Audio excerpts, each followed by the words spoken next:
All right, let's jump straight into this explainer. Today, we're navigating the ecosystem with a very special guide, the Cyber Aztec Olowit Squintle. Think of this sleek, neon and obsidian digital spirit dog as our tracker, leading us out of the fragile, walled garden ruins of centralized exchanges and forging a highly specific, technical path toward verifiable, multi-chain sovereignty for eCash. We're getting into native decentralized finance, institutional primitives, and how we actually connect eCash directly to THORChain's global liquidity network. Our Cyber Xolo has plotted out this exact 6-phase map to bring eCash native liquidity to Mainnet. We'll be walking through the liquidity problem, looking at the visible technical path, diving into Tonalli Multisig governance, crossing the Teyolia Governance Bridge, breaking down the real economics and risks, and finally looking at the coordination needed to actually execute all of this. Section 1. The liquidity problem, escaping fragility, and exactly why eCash has to move beyond centralized exchanges. We have to start by looking at the precarious state of centralized exchanges, right? Users are reporting more and more friction just trying to access XEC, especially over in Europe. The core thesis of this whole push is simple. Centralized exchange access is fragile. Native liquidity is defensive infrastructure. If you're completely dependent on entities like CoinEx or Kraken, that is simply not a sovereign long-term strategy. You're at the mercy of third-party commercial decisions and licensing boards. That's why establishing a decentralized crypto-to-crypto route via THORChain isn't just a cool experiment, it is absolutely essential defensive infrastructure for the network. Now to be clear, THORChain doesn't replace fiat on-ramps. You still need a way to turn cash into crypto. But comparing the two approaches shows you exactly how a native route protects the ecosystem. With centralized platforms, we're talking geographic freezes, KYC hurdles, and massive regulatory risks. On the flip side, native liquidity offers permissionless, non-custodial routing directly from self-custody wallets. It's about building a robust, unstoppable alternative so the network can never be bottlenecked. Moving to Section 2, the technical path, visible and public, integrating XEC into THORNode. What's genuinely fascinating here is how the xolosArmy engineers approached this. They didn't just come to the community asking for blind faith, they wrote the code and published it for the world to verify. This initial merge request for THORNode smartly adapts eCash by reusing the existing shared UTXO architecture.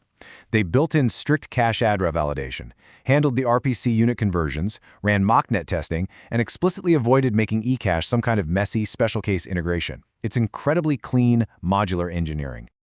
But here is the crucial reality check. The technical path is visible and public, but the integration remains under review. We absolutely cannot assume this is approved or guaranteed just yet. The code is out there, the work is submitted, and it is actively undergoing rigorous technical peer review by core maintainers. The path is lit up, but we're still walking it. All right, Section 3, Tonalli Multisig, Governance on Mainnet, and the Dawn of Institutional Primitives on eCash. Our guide is now pulling us out of theoretical white papers and directly onto the live network. This workflow represents a real 2 of 3 pay-to-script hash, or P2SH vault, functioning right now on the eCash mainnet via the Tonalli wallet. You create a proposal, inspect the transaction, gather signatures from the committee, and broadcast it. It even supports OPRTR memos, which is totally critical for cross-chain coordination using Wallet Connect version 2. This is a massive milestone. Tonalli proves that native eCash multisig governance can work on Mainnet today. You simply cannot build institutional-grade DeFi on a network without a rock-solid multi-signature staging ground. Tonalli is that foundational building block, allowing community capital to be handled securely without having to trust a single, centralized custodian. Section 4. Teyolia 2.1G and the Governance Bridge, Governed Settlement. This is where we cross that neon and obsidian cyber bridge to look at governed settlement. Teyolia entirely reinvents how non-custodial crowdfunding settles on the network. If a campaign hits its goal, an overwhelming 99% of the principal streams directly into that durable Tonalli multisig vault we just looked at. The remaining 1% covers a transparent infrastructure fee. There's no unilateral custody here. The contract mathematically rejects strange outputs, UTXO tokens, or invalid payments. It is locked down tight. So the workflow is exactly this. Teyolia raises the funds. Tonalli governs the settlement. THORChain receives liquidity only after coordinated execution. Teyolia isn't built to automatically dump a liquidity injection into THORChain the millisecond it finishes. Its true purpose is to safely aggregate capital into a highly secure holding pattern first. Now you might be wondering, why abandon the aggressive automated direct-to-pool model?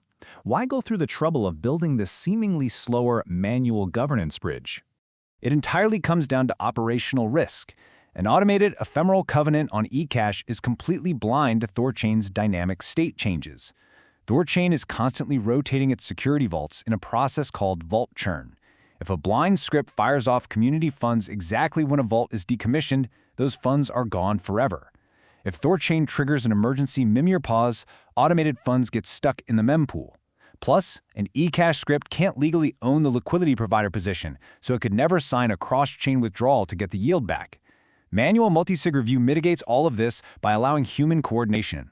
Pivoting to the Teyolia 2.1 gas architecture was a vital evolution. The governance bridge favors recoverability over premature automation. It prioritizes the absolute safety of community funds over flashy but wildly dangerous automated scripts. Let's move to Section 5, Execution and Risks, the Real Economics.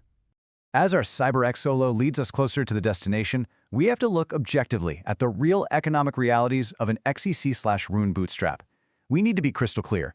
Native XEC liquidity is not guaranteed profit. It is public infrastructure with financial risk. Yes, an LP can receive fees and rewards, but they also take on direct exposure to both XEC and Rune price swings. There's impermanent loss to consider, and initial trading volume might be very low. This is about building collective infrastructure, even though the private risk can be high. And speaking impartially on the state of that funding, the Global Network Council, the GNC, declined to fund this liquidity bootstrap at this time due to hard budget limitations. So currently there is no holder capital or Rune match confirmed. However, the separate question regarding non-financial governance participation, like acting as signers on the multisig, remains a pending open conversation. Bringing us to our final section, Part 6, Final Steps. Coordinating execution, and exactly what the ecosystem needs to finally cross this bridge. We've reached the last stage of our explainer map. The infrastructure exists, but these 7 blocks are what's pending. We need the final technical review of the merge request. We need to assign trusted multisig signers. We have to source the actual community or institutional capital and hopefully secure a Rune match.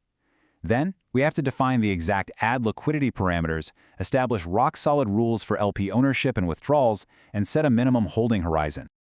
The big takeaway here is that the verifiable tools are ready to coordinate, but the ecosystem still needs to coordinate capital, signers, and execution. The developers have delivered the infrastructure. The burden of execution now completely shifts to ecosystem-wide coordination. The xolosArmy isn't asking anyone for blind faith. The technical path is visible. Tonalli Multisig works on eCash. It's a functional, verifiable demonstration that is ready for deployment right now. So I'll leave you with this final thought as we wrap up. The cyber bridge to sovereign DeFi is fully built. It's verifiable and it's heavily fortified against risk. But a bridge is only useful if someone actually steps up to use it. Will the eCash ecosystem coordinate its capital, its leaders, and its community to cross it? That's the question that will define this network's future. Thanks for diving into this explainer with me. Keep learning and stay curious.